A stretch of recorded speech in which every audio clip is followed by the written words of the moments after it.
जिसने देश की स्कूल की शिक्षा बदल के रख दी, सर शिक्षा के अंदर क्रांति लेके आया, उसको इन्होंने जेल में डाल रखा है। सतेंद्र जैन 1 साल जेल के अंदर काट के आए, अभी मेडिकल बेल के ऊपर है। एक ऐसा शख्स जिसने सबका इलाज मुफ्त कर दिया, सबकी बिजली मुफ्त कर दी, वो 1 साल से जेल के अंदर है। उन लोगों ने बहुत बड़ी कुर्बानी करी है, हमारे नेताओं ने बहुत बड़ी कुर्बानी करी है। ये सब नेता, आम आदमी पार्टी के नेता, आप सब लोगों के लिए प्रेरणा स्रोत हैं। उनसे हमें प्रेरणा लेनी है। कभी दिल कमजोर हो जाए, कभी मन में कमजोरी आए, अपने सामने इन सारे आम आदमी पार्टी के नेताओं को रख लेना, जो आज भगत सिंह के रास्ते पे चल के जेल की सलाखों के पीछे देश के लिए लड़ रहे हैं।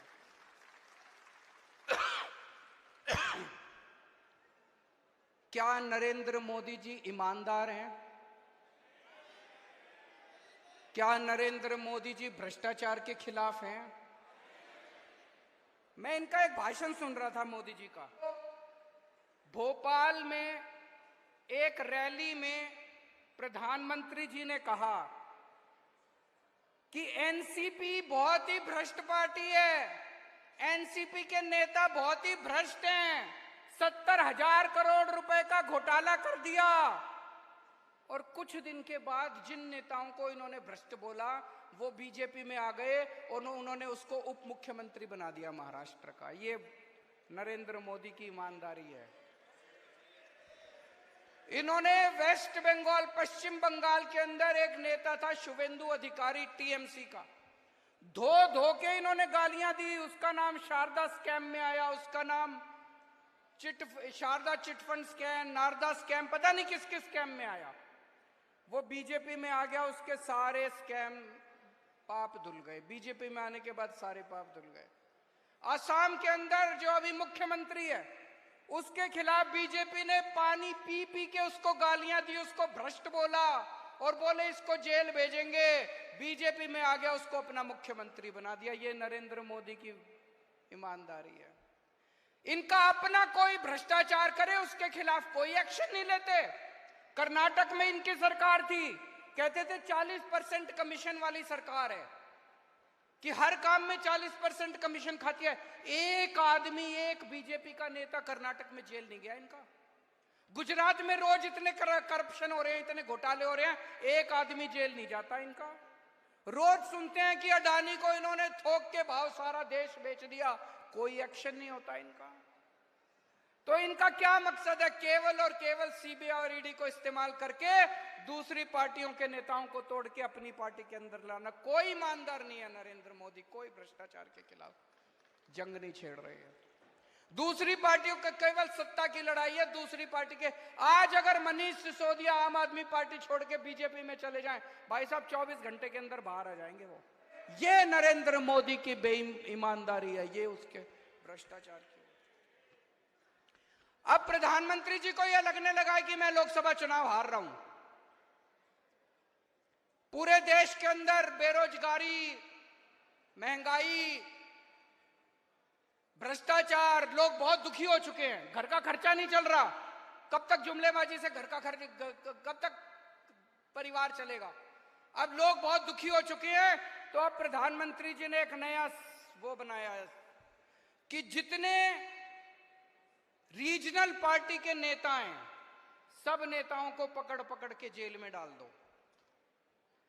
जब रीजनल पार्टी का नेता जेल में जाएगा, चुनाव के पहले उनकी पार्टी के लिए कैंपेनिंग करने वाला कोई नहीं बचेगा और वहां पे बीजेपी स्वीप कर जाएगी चुनाव। तो केवल मेरा नहीं कि केजरीवाल को जेल में भेज देते हैं, आम आदमी पार्टी चुनाव कैसे करेगी, केजरीवाल प्रचार कैसे करेगा?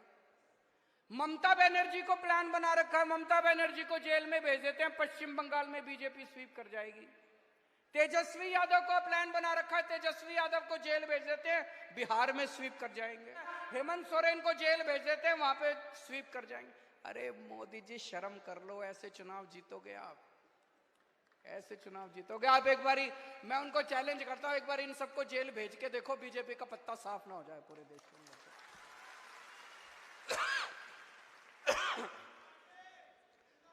हम लोग जेल जाने से नहीं डरते।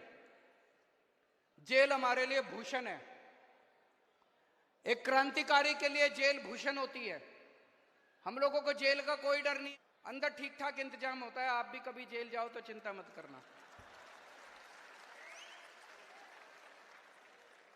अगर भगत सिंह इतने दिन जेल रह सकते हैं, मनीष सिसोदिया 9 महीने जेल रह सकता है, सतिंदर जैन 1 साल जेल रह सकता है, तो मेरे को जेल जाने का फर्क नहीं पड़ता। लेकिन हमारे सामने प्रश्न है और हमें सत्ता का लालच नहीं है। 49 दिन के बाद इस्तीफा दिया था। कोई अपनी चौकीदार की नौकरी से इस्तीफा नहीं देता। किसी ने मेरे से इस्तीफा मांगा नहीं था 49 दिन के बाद। मुझे लगता है दुनिया का पहला मुख्यमंत्री हूं जिसने अपनी मर्जी से 49 दिन के बाद इस्तीफा दे दिया था। इस्तीफा मैं अपने जूते की नोक पे लेके चलता हूं। मेरे को कोई मुख्यमंत्री की कुर्सी का लालच नहीं है। लेकिन हमें ये देखना है इनका ये जो षड्यंत्र है, इस षड्यंत्र के अंदर अपने को नहीं फंसना। और अब आप लोगों की जिम्मेदारी लगा रहा हूं मैं। दिल्ली की जनता ने हमें बहुत प्यार दिया है। हम दिल्ली की जनता की मर्जी के बिना कुछ नहीं करेंगे। जो दिल्ली की जनता कहेगी हम वही करेंगे, है कि नहीं है? तो अब आप लोगों को दिल्ली में घर घर जाना है। घर घर जाके जनता से पूछना है क्या करना चाहिए। नुक्कड़ सभा करनी है। जैसे आपको याद है जब सबसे पहले हमारी सरकार बनी थी 28 सीट आई थी। हमें कांग्रेस से समर्थन लेना है कि नहीं लेना, हमने जनता से पूछा था। जनता ने कहा ले लो, हमने ले लिया। अभी ये भी एक वैसा ही, हम दोराहे के ऊपर खड़े हैं, पार्टी दोराहे के ऊपर खड़ी है।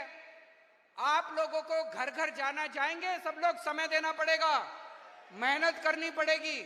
अगले 10 से 15 दिन के अंदर हमें पूरी दिल्ली छान मारनी है, घर घर में जाना है। यही लोकसभा के चुनाव का प्रचार है।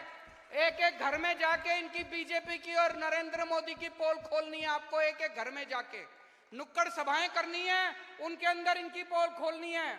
मैं जेल के अंदर रहूं या जेल के बाहर रहूं, इस बार दिल्ली की एक भी सीट लोकसभा की बीजेपी को नहीं आनी। सब लोग दुनिया की सबसे तेजी से बढ़ती हुई पार्टी का हिस्सा हैं।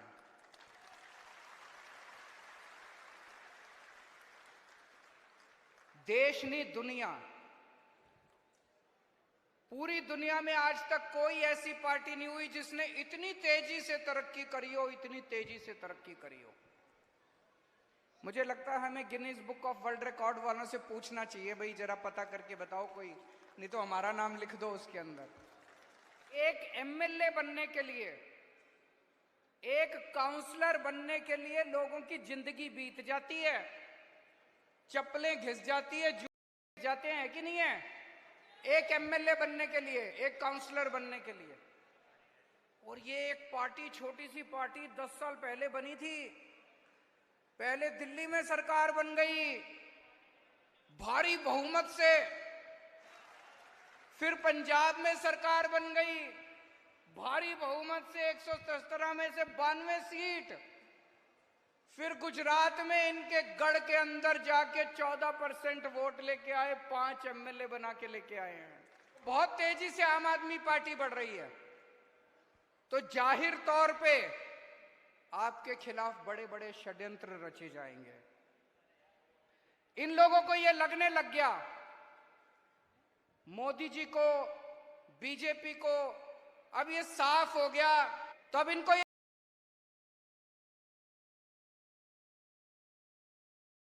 तो पक्का हो गया भाई दिल्ली में आम आदमी पार्टी से जीत नहीं सकते। ये पक्का है।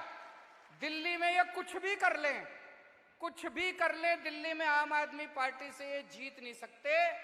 तो अब इन्होंने एक षड्यंत्र रचाया है, शराब घोटाला। मैं आपसे पूछना चाहता हूं, शराब घोटाला दिल्ली में हो रहा है, गुजरात में हो रहा है। गुजरात में कितने लोग मर गए जहरीली शराब पी के? रोज सुनने में आता है 100 लोग मर गए, 50 लोग मर गए, 150 लोग। घोटाला तो वहां हो रहा है, यहां कौन सा घोटाला हो रहा है?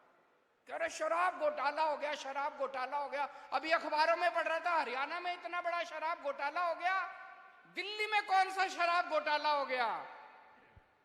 अभी जब सुप्रीम कोर्ट में सुनवाई हुई शराब घोटाले की, जज बार बार पूछ रहा है सीबीआई वालों से, एक तो सबूत दे दो, एक तो सबूत दे दो।